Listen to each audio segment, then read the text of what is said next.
beyond the financial benefits associated with gay marriage, there's also something that can be said for the benefits to society as far as success of marriages. And so that's the topic I want to discuss next. Basically, studies conducted over using the census have showed that divorce rates are actually lower in the areas who have legalized gay marriage. I'm going to read it from here. It says that the states that recognize or perform gay marriages, in those states, the number of divorces in 2009 was 41.2% of the number of marriages that were conducted. And 36 other states that the data was available for, it was 50.3%. So, and then if you remove the outlier of Nevada, because they have a really low divorce rate because they conduct so many marriages, in Las Vegas, then the figure actually jumps up to 53.2%. So that's a huge difference. And you can maybe argue that it's other things, but it seems pretty compelling that the divorce rates are obviously much lower in the states that offer gay marriages. This could probably be attributed to people not feeling like they have to enter into marriages that are not actually right for them, homosexual marriages, when they don't actually identify as homosexual, or maybe it's other causes, but obviously it's a more beneficial thing for society. And what's actually interesting is Alaska, which was the first state to constitutionally ban gay marriage, saw a 17.2% increase in the divorce rate during this time. So maybe there's something to be said for allowing gay marriage.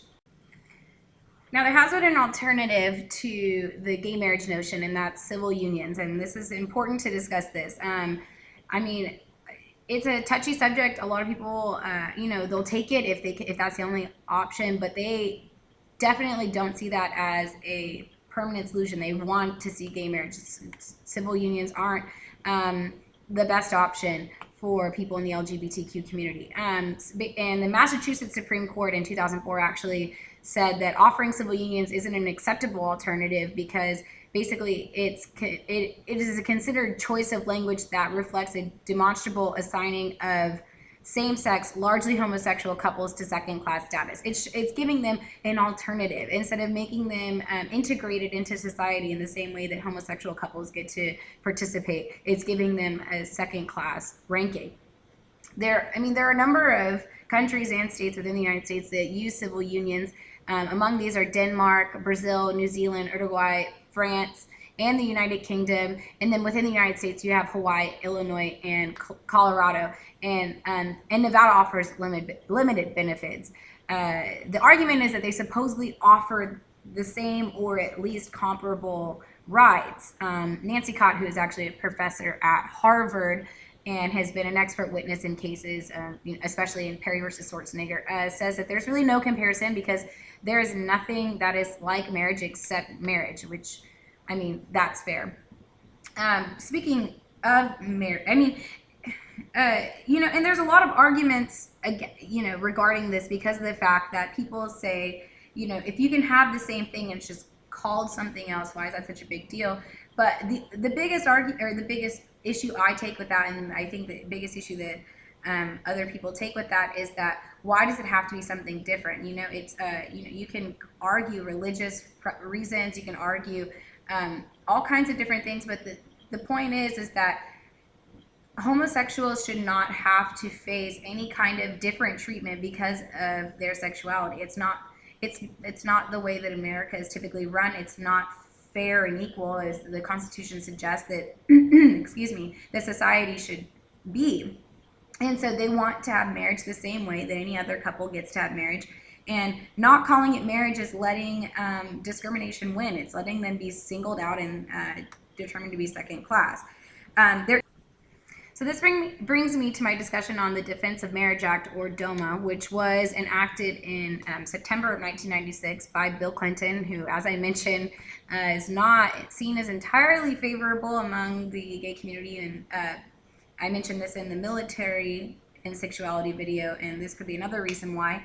And basically, this is federal law that defines marriage as a union between a man and a woman.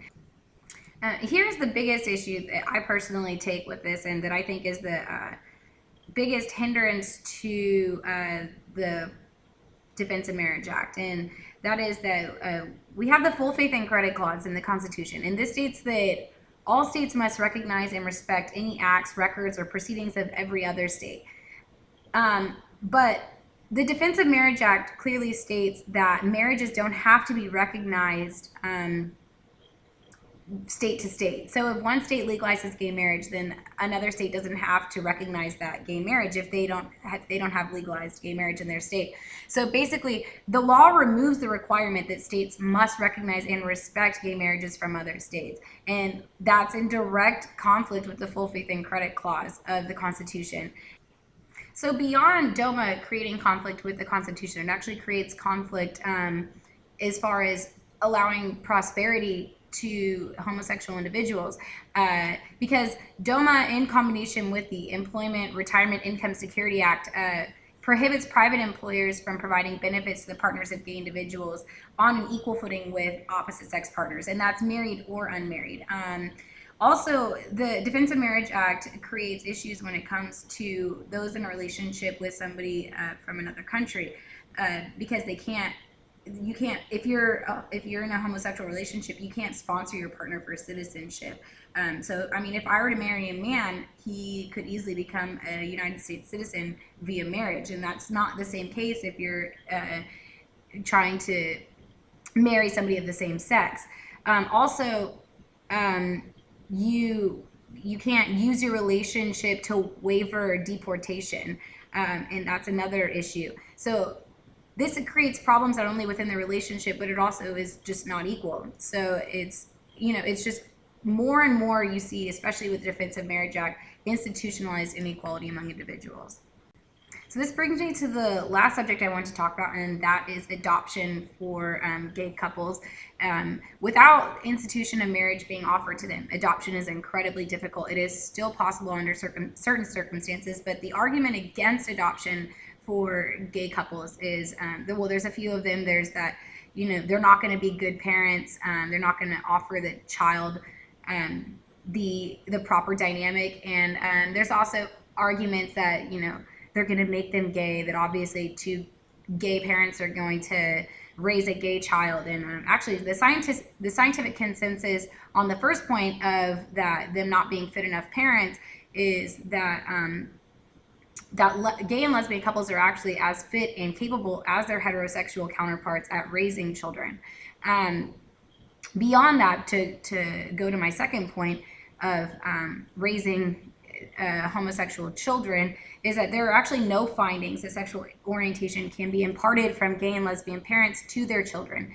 And there are not higher rates of homosexuality among those raised by gay parents.